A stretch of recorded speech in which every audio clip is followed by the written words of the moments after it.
Voilà, nous passons maintenant au temps de la parole de Dieu.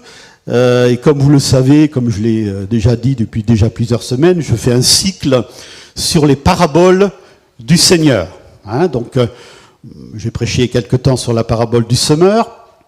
La dernière fois sur la parabole du pharisien et du publicain.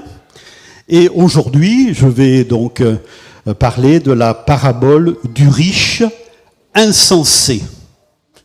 Du riche insensé. D'accord ? Alors, nous allons aller dans Luc, au chapitre 12 et au verset 13. Je ne sais pas si Julien, tu peux afficher, s'il te plaît. Voilà. Vous pouvez lire sur l'écran, vous pouvez lire sur la parole de Dieu, dans la parole de Dieu.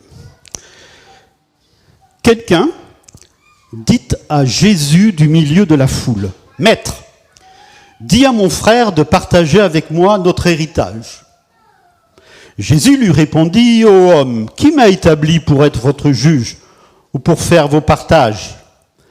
Puis il leur dit, « Gardez-vous avec soin de toute avarice, car la vie d'un homme ne dépend pas de ses biens, serait-il dans l'abondance ?»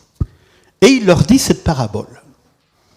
Les terres d'un homme riche avaient beaucoup rapporté. Et il raisonnait en lui-même en disant, « Que ferai-je ? Car je n'ai pas de place pour rentrer ma récolte. Voici, dit-il, ce que je ferai.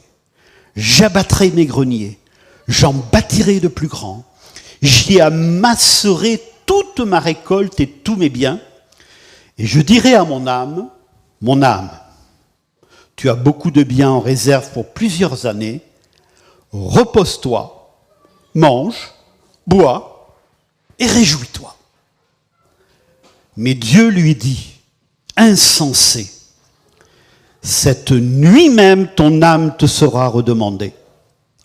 Et ce que tu as préparé, pour qui sera-ce ? Il en est ainsi de celui qui amasse des trésors pour lui-même et qui n'est pas riche pour Dieu. » Amen. Est-ce qu'il est possible de projeter le plan, s'il te plaît, Julien ? Comme la dernière fois, je vous présente le plan. Je vais vous laisser peut-être ceux qui notent, je sais qu'il y en a quelques-uns qui notent, si vous voulez peut-être prendre une photo, c'est possible, je vous autorise, ou alors juste écrire. Alors, on va parler d'abord de la parabole et son contexte. Ensuite, quelle est la mission de Jésus sur la terre ? Parce qu'en fait, Jésus répond à la question d'un homme.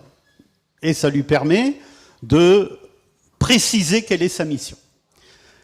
Ce qui est légitime chez l'homme riche, parce que l'homme riche n'a pas que de défauts, il a aussi des qualités. Il travaille pour gagner sa vie, c'est quand même pas mal ça. Il se réjouit, c'est quand même bien de se réjouir de temps en temps. Il se projette vers l'avenir, il faut bien se projeter vers l'avenir aussi si on veut vivre. Par contre, il fait quelques erreurs, ce qui fait de lui un insensé. Tous les riches ne sont pas des insensés, vous êtes d'accord avec moi ? Lui, c'est un riche insensé. Pourquoi ? Parce qu'il n'intègre pas la mort dans sa vie. Et d'ailleurs, il est surpris par la mort. Tout tourne autour de lui. Il n'investit pas au niveau spirituel. Les clés pour une vie équilibrée, alors là c'est un petit peu la morale de l'histoire si vous voulez, c'est-à-dire ce qu'il faut en retenir. Agir comme un simple intendant, et on verra ensemble ce que ça signifie être un intendant. Chercher premièrement, ça c'est le début d'un verset que vous connaissez, chercher premièrement le royaume de Dieu et sa justice, etc. Et contentement, non pas au sens je suis content de moi, de ce que... Pas ça. Contentement au sens de je suis content de ce que j'ai. Contentement et générosité. D'accord ? Donc voici un peu le plan de ce message ce matin.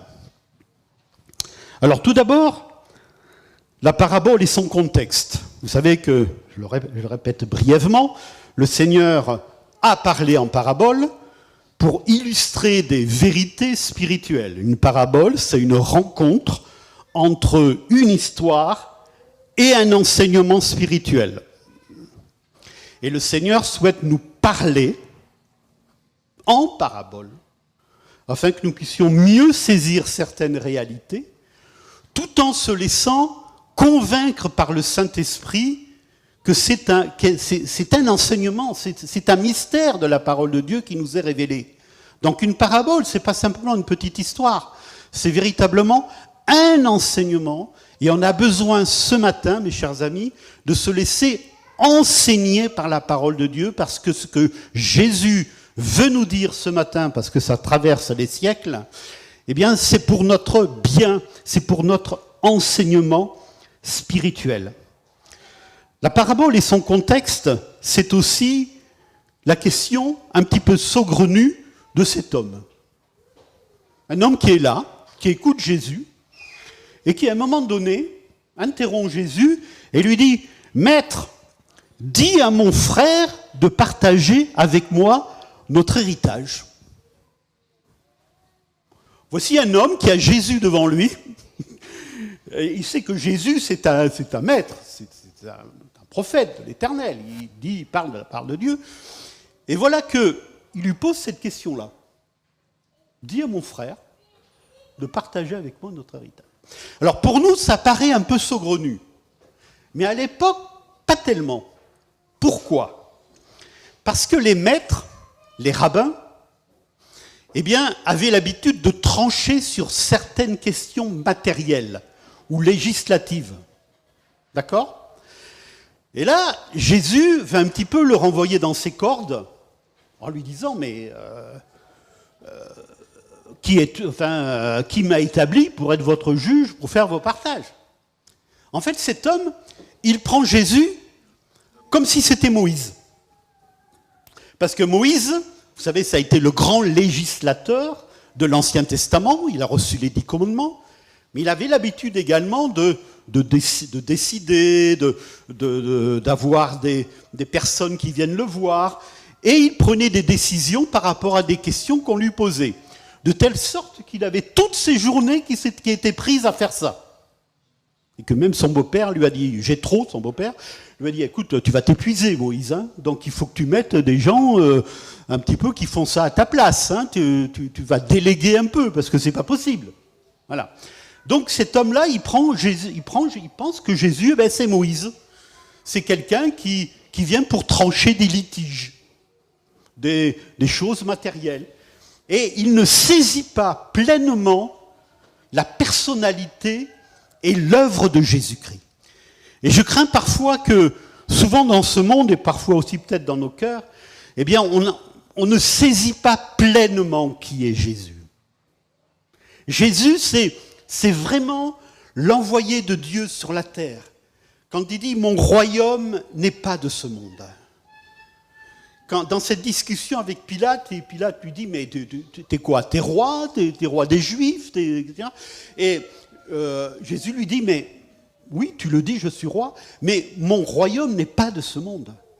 Parce que si mon royaume était de ce monde, eh bien mes serviteurs seraient venus pour me délivrer et je ne serais pas là devant toi. » Parce que Jésus était là, devant Pilate, et il savait qu'il allait mourir sur la croix du Calvaire, et il était venu pour cela. Donc mon royaume n'est pas de ce monde. Et Jésus également dit à ses 70 disciples qu'il envoie pour annoncer la parole de Dieu, « Dites que le royaume de Dieu s'est approché de vous. » Amen. Le royaume de Dieu s'est approché de vous. Et nous sommes beaucoup dans ce lieu à avoir reçu le royaume de Dieu dans notre cœur. Nous avons connu le Seigneur. Nous avons connu sa gloire. Il est venu dans notre vie. Nous avons demandé pardon pour nos péchés et nous connaissons le royaume de Dieu en nous.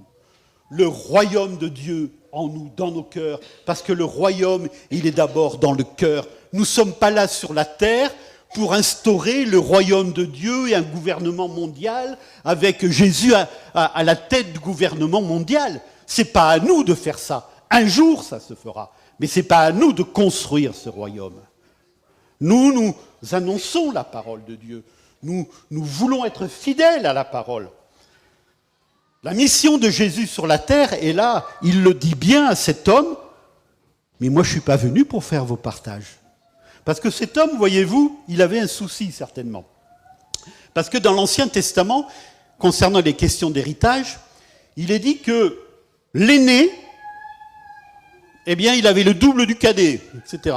C'était comme ça, c'était la loi. Et lui, ça devait être peut-être un cadet, voyez-vous.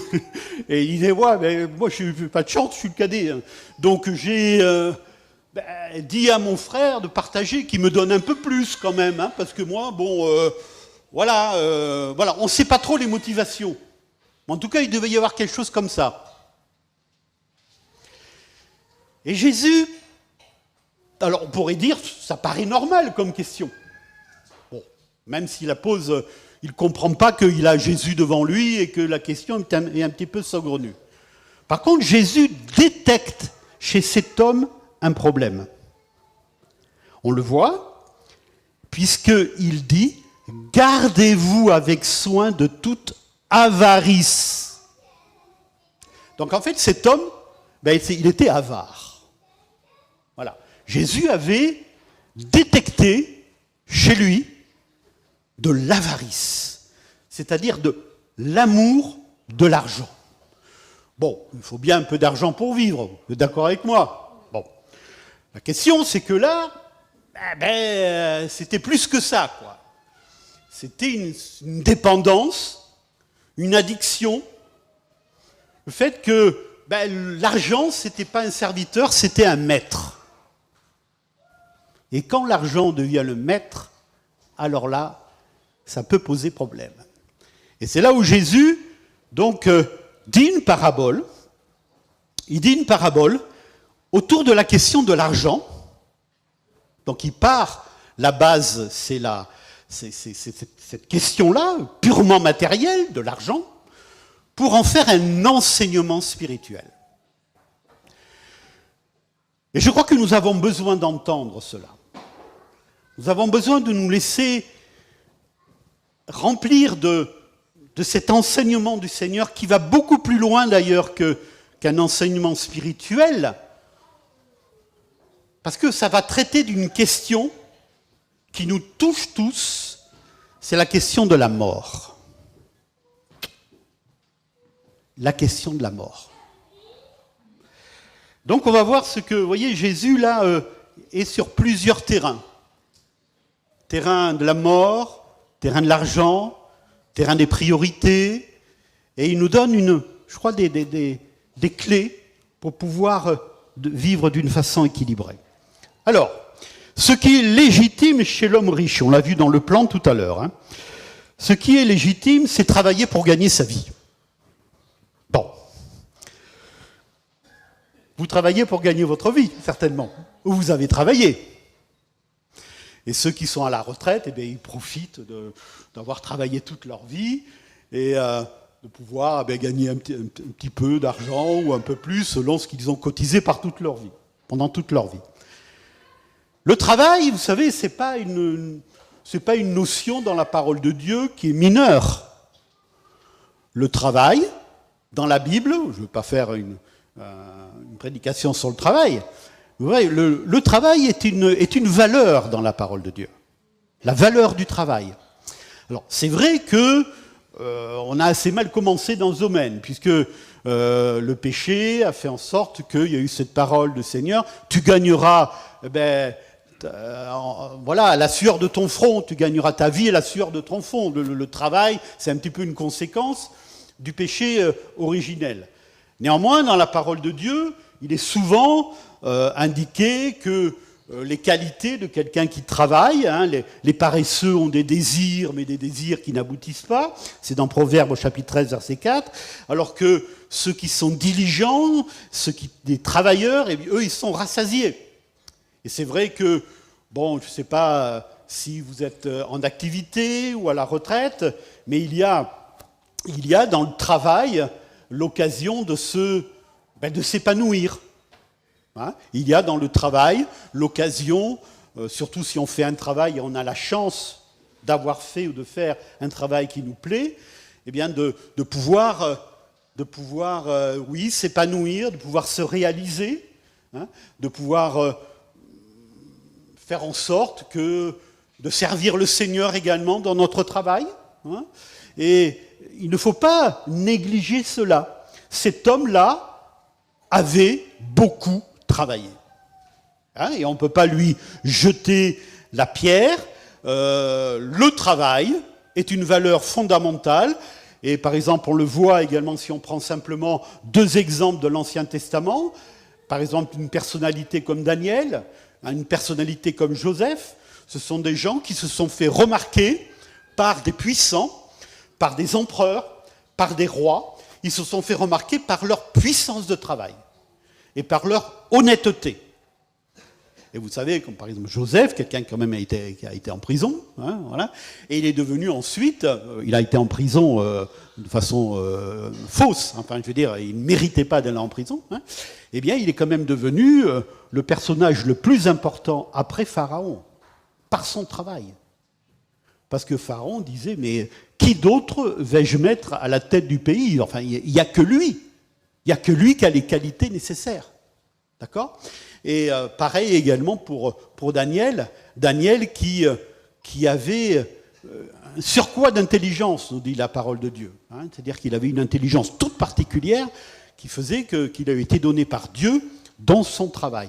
Donc, personnellement, moi, j'encourage ceux d'entre vous qui travaillent encore, je dis vous parce que moi, ça y est, hein, voilà, je suis à la retraite et merci Seigneur, et je bénis Dieu pour la retraite tous les matins, hein, de vous réaliser dans votre travail et de permettre au Seigneur. Je suis persuadé dans mon cœur, c'est quelque chose que j'ai déjà dit, mais je le répète, j'y crois vraiment, que quand un chrétien est dans un endroit, l'endroit où il se trouve est béni. J'y crois vraiment de tout mon cœur. Quand quelqu'un est dans un endroit où il travaille, notamment, eh bien, l'endroit où il est béni. Que ce soit un bureau, une usine, une école, un lycée, je ne sais pas, si vous travaillez à l'extérieur également. Parce qu'il y a la bénédiction de Dieu. J'y crois vraiment profondément. Et pensez à cela dans votre cœur et permettez au Seigneur de vous bénir dans votre travail. Ensuite, cet homme-là, il se réjouit. Il se réjouit, il est riche. Hein, dans Ecclésiaste, on va lire ce passage parce que c'est un passage intéressant. On va profiter de lire quelques passages de la parole de Dieu. Ecclésiaste au chapitre 5 au verset 18.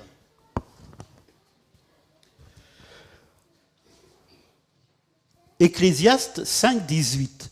Si Dieu a donné à un homme des richesses et des biens, s'il l'a rendu maître d'en manger, d'en prendre sa part, et de se réjouir au milieu de son travail, c'est là un don de Dieu. Car il ne se souviendra pas beaucoup des jours de sa vie, parce que Dieu répand la joie dans son cœur. Donc vous voyez, si un homme a des richesses et des biens, et c'est Dieu qui lui a donné, mais il faut reconnaître que cela vient de Dieu aussi, eh bien, on peut s'en réjouir, et c'est un don de Dieu. On peut s'en réjouir. Voilà. Et donc, je crois que cet homme riche ne pêche pas lorsqu'il se réjouit. Il se réjouit de ce que, il a des biens, il est riche. Maintenant, on parlera tout à l'heure de pourquoi il a fait des erreurs quand même. Hein. Mais le fait de se réjouir on n'a pas à rougir de ce qu'on a pu construire dans la vie, si on a pu beaucoup travailler, si on a une maison, si on a une famille, si on a une voiture, si on a... Bon, voilà. On ne va pas se mortifier à cause de ça. Hein, c'est quelque chose qui est normal, et la parole de Dieu nous invite à avoir de la lucidité par rapport à ça. Ensuite, il se projette vers l'avenir. Oui, il dit, moi, je vais en bâtir de plus grands, des greniers, je vais m'agrandir, je me projette vers l'avenir, et je pourrais ensuite profiter encore plus, c'est-à-dire une projection vers l'avenir. Est-ce qu'il est mal de se projeter vers l'avenir? Pas du tout. Pas du tout. Au contraire, si on a des projets, bientôt il y aura un mariage, ils se projettent vers l'avenir, nos deux amis. Hein, ils veulent fonder quelque chose, et une famille, et ils se projettent dans l'avenir. Est-ce que c'est mal de se projeter dans l'avenir en disant, bon, je vais passer des vacances au mois de septembre, octobre l'année prochaine, je vais réserver. Ah ben non, je ne vais pas le faire parce que je ne sais pas en fait si le Seigneur va peut-être revenir avant, pour plein de choses. Si tu peux réserver, fais-le. Voilà, projette-toi, si tu peux avoir un meilleur prix, si tu peux faire des projets sur des activités particulières, fais-le. Voilà, on se projette vers l'avenir. Et c'est pas parce que l'avenir nous paraît sombre, et malheureusement, je suis pas là pour dire des choses fausses, hein, je veux dire, l'avenir, oui, l'avenir est sombre, mes chers amis. Et on le voit bien dans la vie, autour de nous, par tout ce qui se passe actuellement, par cet emballement climatique qui effraie tout le monde. Hein. Et comme je l'ai déjà dit, je pense qu'on ne nous dit pas tout, malheureusement. Il y a beaucoup de choses qui nous sont cachées, mais je pense que les spécialistes, ceux qui connaissent vraiment, sont effrayés par cet emballement qui en fait surprend tout le monde. Parce qu'il était prévu pour beaucoup plus tard et il arrive maintenant. D'accord ? Voilà. Donc, oui, mais c'est pas parce qu'il y a ça qu'on va arrêter de vivre. Non, on ne va pas arrêter de vivre. On va continuer de vivre. Et surtout quand on est chrétien, j'en parlerai tout à l'heure. Le Seigneur nous dit que si on veut construire une tour, eh bien qu'on calcule bien la dépense, qu'on regarde un petit peu ce qu'il faut faire, hein, et puis avec sagesse, on va bâtir quelque chose, on va bâtir notre vie, voilà. Alors maintenant, on en arrive à ce qui est certainement le cœur de notre message ce matin et le cœur de ce que le Seigneur veut nous dire. Les erreurs de l'homme riche, ce qui fait de lui un insensé. Premier point, il n'intègre pas la mort dans sa vie. Vous l'avez vu ? Cette nuit même, ton âme te sera redemandée. En fait, tu vas mourir cette nuit. Alors ça, c'était pas prévu dans le programme. Et mes chers amis, et je me le dis aussi à moi-même, vous le savez tous, nous sommes d'une grande fragilité. Et je ne dis pas n'importe quoi en vous disant ce matin qu'on peut mourir à n'importe quel moment. N'importe quel moment. Et on connaît tous des personnes, malheureusement, quand c'est de maladies, ça se prépare surtout pour les autres, mais des morts brutales, on en connaît. On en a vu peut-être autour de nous, par un accident, par un AVC, par une crise cardiaque brutale. Et on ne sait pas comment ça s'est passé pour cet homme-là, mais il n'intègre pas, il n'a pas intégré le fait que sa vie ne lui appartenait pas. Et la première chose, la première leçon qu'il faut retenir, c'est que la vie appartient à Dieu, chers amis. Elle ne nous appartient pas. Et certainement qu'il faut intégrer l'idée de la mort dans notre vie. Et quand je dis ça, ce n'est pas une réflexion particulièrement spirituelle.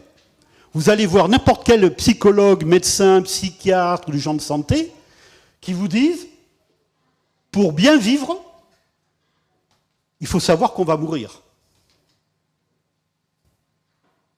Oui, même quelqu'un qui n'est pas croyant, il y a un travail sur ça. C'est-à-dire que, il faut avoir l'idée de la mort. On ne va pas toujours dire, ça, je vais mourir, c'est pas ça. Mais il faut avoir cette sagesse cette lucidité de penser que, eh bien, on est fragile et on peut mourir à n'importe quel moment.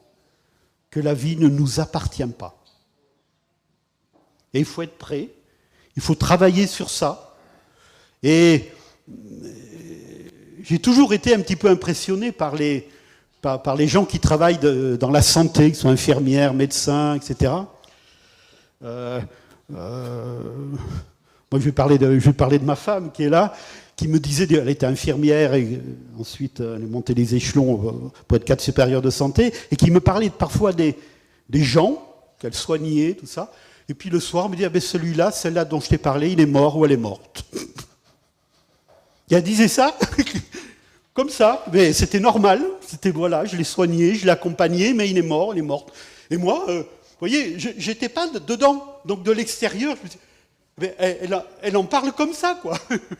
Elle en parle de façon tout à fait naturelle, parce que si c'était, ben voilà, on meurt, on vit, on meurt, on est soigné, on meurt, et puis... Et moi, de l'extérieur, j'ai été assez mal à l'aise avec la mort pendant longtemps, même en tant que chrétien, assez mal à l'aise avec la mort, l'idée de la mort. Maintenant, ça va mieux. Ça ne veut pas dire que je prie pour être malade, hein. Ça ne veut pas dire ça. Hein, d'accord. Mais voilà, c'est... voilà, la mort. Je crois que dans le milieu de la santé, le milieu de ceux qui côtoient les malades, ils sont davantage à l'aise avec ça, parce qu'ils côtoient la mort tous les jours. Ils côtoient la mort tous les jours. Donc la mort, ça fait partie de la vie, quoi. Voilà. On raconte qu'un pape, je ne me rappelle plus lequel, un pape avait fait faire un tableau où du temps de son vivant, il était représenté sur son lit de mort. Et à chaque fois qu'il devait prendre une décision, eh bien, il se regardait sur son lit de mort. Un peu macabre, hein, mais pas si idiot que ça. Parce qu'il se disait, je vais prendre une décision importante, ça, eh bien, je ne veux pas oublier que je suis un mortel. Voilà. Je ne veux pas oublier que je vais mourir. Et il se regardait sur son lit de mort. Bon, on peut en retirer ce qu'on en veut, mais c'est intéressant comme idée. C'est-à-dire que, voilà, vous savez, il y en a des fois qui parlent, agissent, prennent des décisions, comme si ils étaient le roi ou la reine de la terre, quoi. Voilà. Il faut être un peu plus modeste, hein, parce qu'on va tous mourir. Hein. Tous mourir. Et parfois... il y en a qui oublient, surtout des chefs, hein, ceux qui sont en situation de pouvoir ou d'autorité, qui parlent un peu, tout ça. Un jour, ces personnes-là vont se taire. Un jour, ces personnes-là vont mourir. Voilà. Et je crois qu'il faut avoir une juste idée de ce qu'on est. Hein. Tu es poussière et tu retourneras à la poussière. Et cet homme-là, il a fait l'erreur de ne pas intégrer la mort dans sa vie. Il était dans le temps long, parce que c'est un temps long, j'abattrai mes greniers, j'en ferai de plus grands, et voilà qu'il est surpris par l'immédiateté. Lui, il était projeté dans un temps long, et là, c'est l'immédiateté. Cette nuit même, ton âme te sera redemandée. Tu fais des projets, tu penses à plein de choses, et c'est normal que tu y penses, hein, mais cette nuit, tu vas mourir. Et ce que tu as préparé, et c'est là où on va en venir tout à l'heure, pour qui sera-ce ? Tout tourne autour de lui. Alors, je reprends le texte, Luc au chapitre 12. C'est quand même extraordinaire.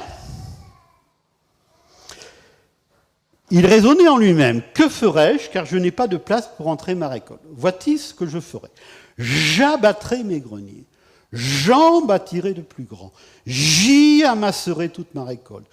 Je dirai à mon âme, tu as beaucoup de biens en réserve pour plusieurs années, repose-toi, mange, bois et réjouis-toi. Alors lui, tout tourne autour de lui. L'égocentrique dans toute sa splendeur. Tout tourne autour de lui. Et il fait une erreur importante. Il parle à son âme comme si c'était son corps. Vous diriez, vous, à votre âme, repose-toi, mange, bois et réjouis-toi? Bon, lui, il le fait. Il n'y a que l'aspect matériel qui est important. Le reste n'a pas d'importance. L'aspect matériel est l'aspect matériel qui le concerne. D'abord, lui. Moi. Repose-toi. Mange. Bois. Réjouis-toi. Un peu l'idée, après moi le déluge, quoi, en fait. Bon, il peut se passer n'importe quoi. Moi, le problème, c'est que le déluge va l'emporter. La mort va l'emporter. Et ça, il ne l'avait pas prévu. Donc il fait cette erreur-là, tout tourne autour de lui, l'égocentrique dans toute sa splendeur, avec une soif de possession également. Je possède, c'est pour moi. Il n'est même pas question là de sa famille, de ses enfants, on en va parler. Voilà, peut-être qu'il a des... On ne sait pas s'il a des enfants, on ne sait pas s'il a une famille, on ne sait pas s'il a des amis. Mais en tout cas, ce qu'il est dit dans cette parabole, c'est que tout tourne autour de lui. Autre chose également, c'est qu'il n'investit pas au niveau spirituel. Ah ça, il investit financièrement. Hein. Ça, il n'y a pas de problème. Hein. Il investit, c'est un investisseur. Il est allé certainement à la banque de l'époque pour emprunter, ou peut-être même d'ailleurs il n'avait pas besoin d'emprunter, il avait assez d'argent. Hein. Mais voilà, il investit. Et en soi, comme je l'ai dit tout à l'heure, ce n'est pas un péché. Mais il n'investit pas au niveau spirituel. La dimension spirituelle lui est totalement inconnue. Et ça, c'est vraiment une erreur. Une erreur grave. Parce que, chers amis, on n'est pas simplement des corps. On est également des âmes. On a besoin des autres. On a besoin de Dieu. On a besoin d'investir au niveau spirituel. On a besoin de donner de notre temps, de nos forces, de notre présence. Pour ceux qui sont engagés avec le royaume de Dieu, de donner notre argent, de nos biens aussi, une partie de nos biens, pour que l'Église puisse avancer. Et cet homme-là n'investit pas. Il a totalement occulté les aspects spirituels dans sa vie. Vous savez, j'en reviens à la mort. La parole de Dieu nous dit que mieux vaut aller dans une maison de deuil que dans une maison de festin, parce que la fin la fin nous guette tous, en fait, hein, et que, celui qui vit est touché par ces moments-là. Nous connaissons tous des moments où nous sommes allés dans un enterrement, des obsèques. On a tous connu ça. Et vous avez certainement tous connu ce temps où, pendant des obsèques, c'est un moment quand même de réfléchir à notre vie. Je suis le seul par rapport à ça? Certainement pas. Hein? On a un temps où on a connu la personne, si on vient, c'est qu'on l'a connue, ou alors c'est le proche de quelqu'un qui nous est proche, et on a cette fragilité qui est là, qui nous tombe dessus. Et on a un temps où on comprend notre petitesse. Et puis après, la vie reprend ses droits. Hein. À l'époque, chacun se retrouve, enfin à l'époque, il y a longtemps, on se retrouvait au café, on buvait un coup ensemble, après avoir enterrer un ami ou tout ça. Voilà. Parce qu'il faut bien que la vie reprenne ses droits, évidemment. Hein. Mais le bon équilibre à trouver, on va en parler là dans cette dernière partie, c'est que on puisse investir au niveau spirituel. Et c'est là où notre vie est belle. Et c'est là où notre vie a de la valeur, quand il y a un investissement au niveau spirituel. On en arrive donc à cette dernière partie, les clés pour une vie équilibrée. Agir comme un simple intendant. Vous savez ce que c'est un intendant? Ouais, à peu près. Hein, c'est quelqu'un qui gère quelque chose qui ne lui appartient pas. Voilà. Pendant très longtemps, quand j'étais en activité, dans le lycée où j'étais, j'avais un intendant. Et certainement que vous, dans le métier où vous êtes, vous avez des intendants, des gens qui sont chargés de gérer, voilà, l'argent, les biens qui appartiennent à l'État, dans mon cas, mais ça ne nous appartenait pas. Il y avait un intendant qui s'occupait de ça. Hein. Et assez souvent, toutes les semaines, je discutais avec lui sur où est-ce que ça en est. Les sous, là, on en est où? On a de quoi se payer un vidéoprojecteur, on a de quoi repeindre une classe, voilà. Et lui, il me disait, oui, il faut voir, on verra, l'argent n'est pas encore trop rentré, il y a des familles qui n'ont pas payé encore la cantine, des trucs comme ça, quoi. Bon, voilà, donc on attend, on ne sait pas trop, voilà, bon, ok. Bon, il gérait, mais et comme moi d'ailleurs, ça ne nous appartenait pas, c'était pas à nous. La preuve, c'est que d'ailleurs, et avec grande joie, je ne suis plus dans ce lycée, c'est quelqu'un d'autre, hein, mais je ne suis pas parti avec, avec tout le lycée, c'est quelqu'un d'autre qui s'en charge maintenant. Hein. Voilà, pendant un temps, on fait quelque chose, mais on est des intendants, on n'est pas des propriétaires. D'accord ? On n'est pas propriétaire de notre vie, on n'est pas propriétaire non plus. Alors peut-être là, je vais choquer un peu, propriétaire de nos biens. Oh, quand même, Marc, quand même, moi j'ai beaucoup travaillé, là, ça m'appartient ma maison, ça m'appartient ma voiture, ça m'appartient, tout ça. Oui, ça m'appartient. Mais un jour, ça ne va plus t'appartenir. Voilà. Donc il faut peut-être avoir un regard sur ces biens un petit peu différent. Vous savez, il y a une sagesse, un proverbe, une sagesse populaire qui disait « celui-là, il ne va pas l'emporter dans la tombe hein ». Ou alors, de toute façon, il va mourir, mais il ne va pas porter son argent avec lui. Ben oui, ça c'est vrai. Ça c'est vrai. Et quand on met tout son espoir dans son argent ou dans ses biens, on risque, c'est même sûr, d'être un jour complètement désillusionné. Voilà. Donc, agir comme un simple intendant. Et Jésus nous présente une parabole où il y avait deux serviteurs. Un serviteur, il y avait deux intendants. Un intendant qui comprend que ça ne lui appartient pas, que ça appartient à son maître. Donc il gère bien les affaires, il paye bien les ouvriers, tout va bien. Et le maître revient, et le maître est content de ce que l'intendant a bien travaillé. Et puis un second intendant qui, lui, se prend un petit peu pour le maître.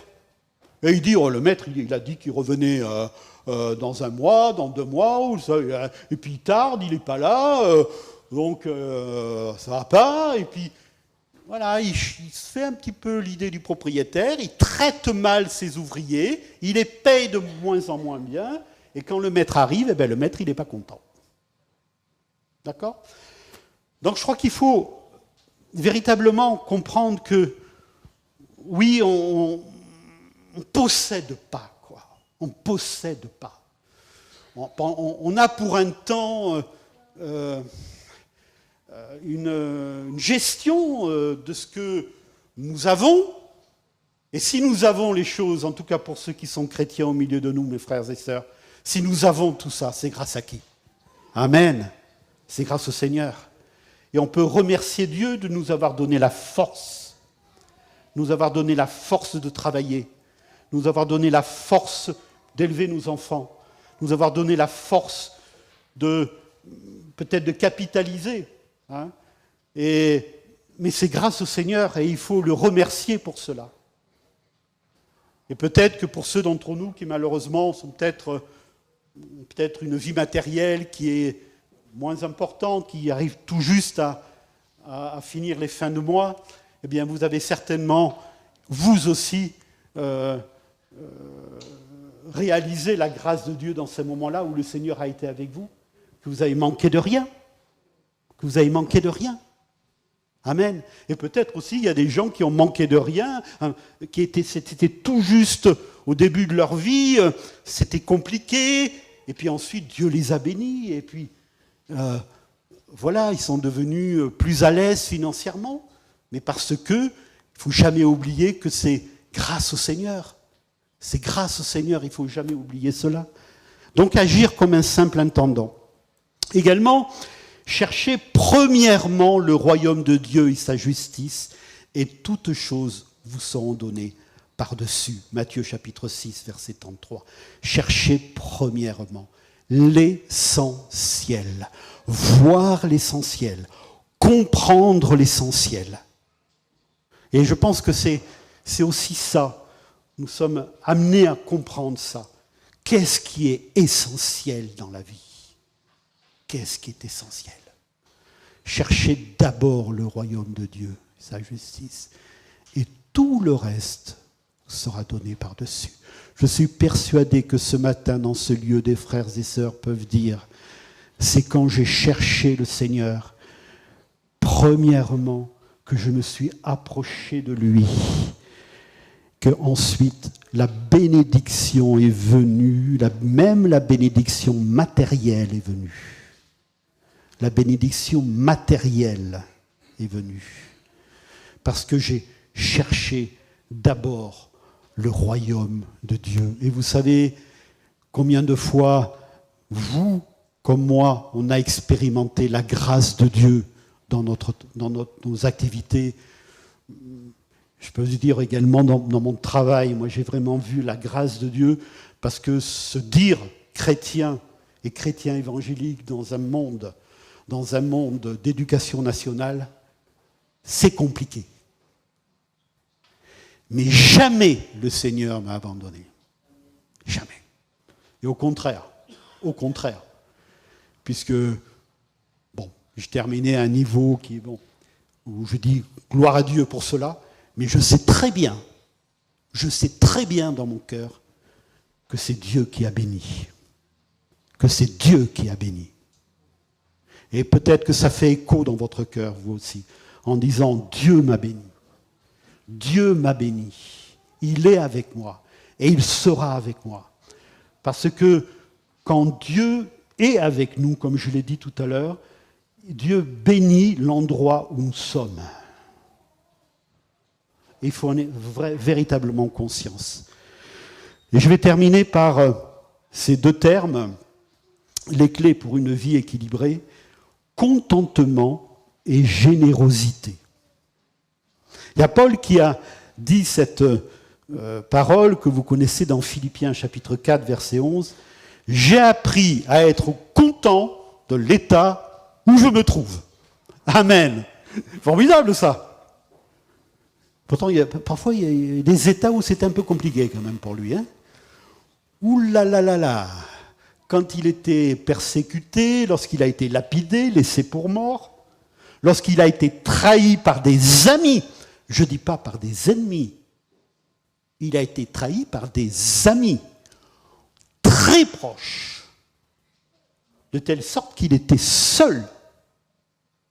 J'ai appris à être content de l'état où je me trouve. Amen. C'est formidable ça. C'est formidable. Alors parfois, bon, en bon français, on se plaint. Bon, Oui. Bon, remarquez, il ne faut pas être tellement français pour se plaindre. Hein. C'est aussi dans la nature humaine. Hein. Bon, on se plaint de plein de choses. On va dans d'autres pays, on revient en France. Ah, on est quand même bien en France. Hein. Ouh. Si j'ai pas de médecin, tout ça, je peux aller aux urgences. Et bien, même parfois, selon, et je dis que c'est très bien, hein, je ne vais pas payer. Parce qu'il y a la CMU, c'est ça? Je ne paye pas. Je suis soigné. Il y en a plein des étrangers qui ont compris ça, hein, et qui viennent et on les accueille. On est fraternels. D'accord? Voilà. Mais, voilà, on se plaint. J'ai appris à être content de l'état où je me trouve. Vous savez, quand Jacob a rencontré Ésaü, son frère, après de longues années de disputes, de fâcheries et tout ça, il y a Ésaü qui a dit, moi j'ai beaucoup, le Seigneur m'a beaucoup donné, et Jacob a répondu quelque chose d'extraordinaire. Moi, je ne manque de rien, j'ai tout ce qu'il me faut. Formidable, la réponse de Jacob. Je ne manque de rien, j'ai tout ce qu'il me faut. Et l'autre qui dit, j'ai beaucoup. Il était dans la quantité, quoi. Vous voyez, voilà. Ça va, j'ai peut-être beaucoup, mais c'est pas ça qui m'intéresse. Ce qui m'intéresse, c'est la qualité. C'est la qualité de ce que j'ai. Je manque de rien. Voilà, je manque de rien. Ça, c'est le contentement. Je crois que le Seigneur nous invite à être contents de l'état où on se trouve. Bon, peut-être qu'on aimerait mieux, peut-être qu'on a toujours des désirs, c'est normal, hein, mais je crois qu'il faut apprendre à remercier le Seigneur pour ce qu'il nous a donné. Amen. Le remercier, le glorifier, lui dire, Seigneur, aide-moi à continuer la marche et à compter sur toi, et je te remercie de tout ce que tu me donnes. Et je vais terminer par la générosité, qui est se donner et donner. Dans Luc, chapitre 6, verset 38, le Seigneur dit « Donnez, et il vous sera donné ». Moi, je crois beaucoup en cette parole, hein, le fait de donner, et il vous sera donné. Alors là, il n'est pas simplement question d'argent. Hein. C'est donner, voilà, donner de votre temps, donner de vos forces, selon vos disponibilités, donner dans les échanges avec les autres, donner un coup de main, hein, donner de son temps dans la discussion, donner et il vous sera donné. Vous savez, il y a des gens qui sont très égoïstes, ils font rien, ils s'occupent que d'eux et pas des autres. Et le problème, c'est qu'ensuite, dans le temps, après, ils sont souvent seuls dans leur vieillesse. Parce qu'ils n'ont pas appris à donner aux autres. Donc, il y a un petit peu le retour du bâton.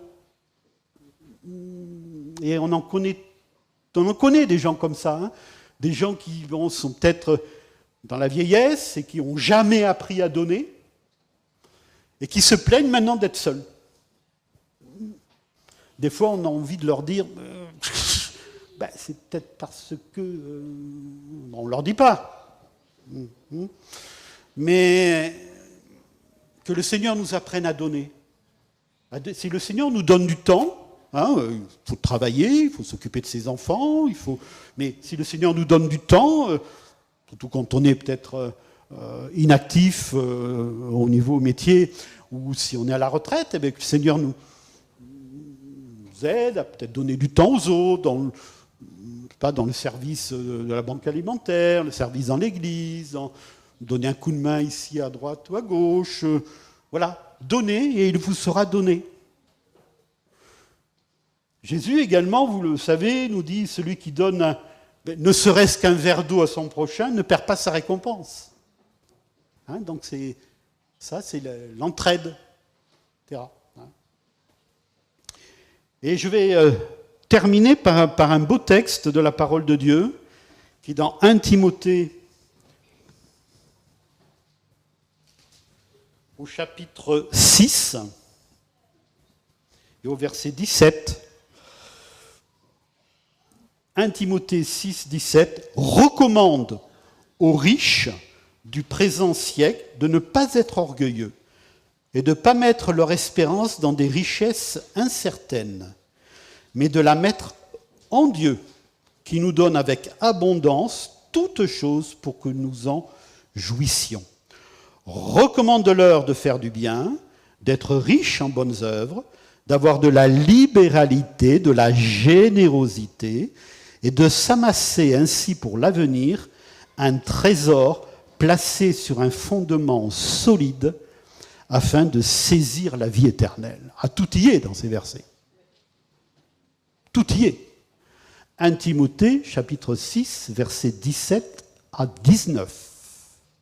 Alors, la question qu'il faut se poser, c'est « Recommande aux riches du présent siècle ?» Je suis riche ou pas? Ça me concerne ou pas?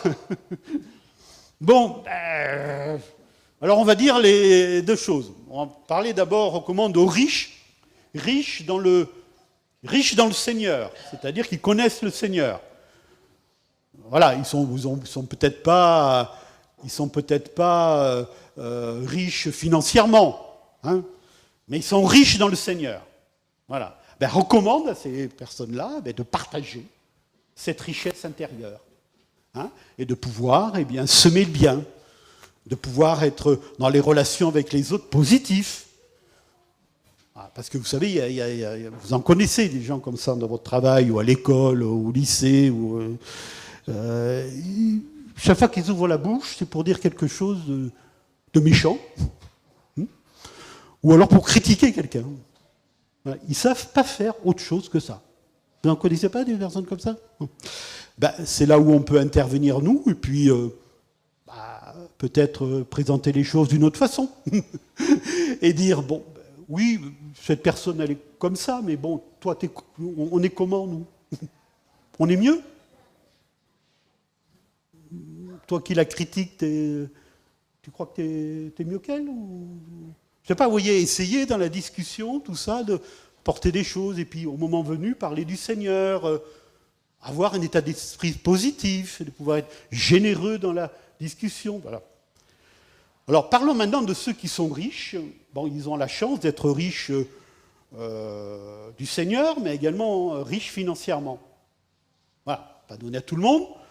Et merci Seigneur pour ceux qui sont dans ce cas-là, qui ont ce qu'il faut pour vivre. Et même d'ailleurs un peu plus. Bon.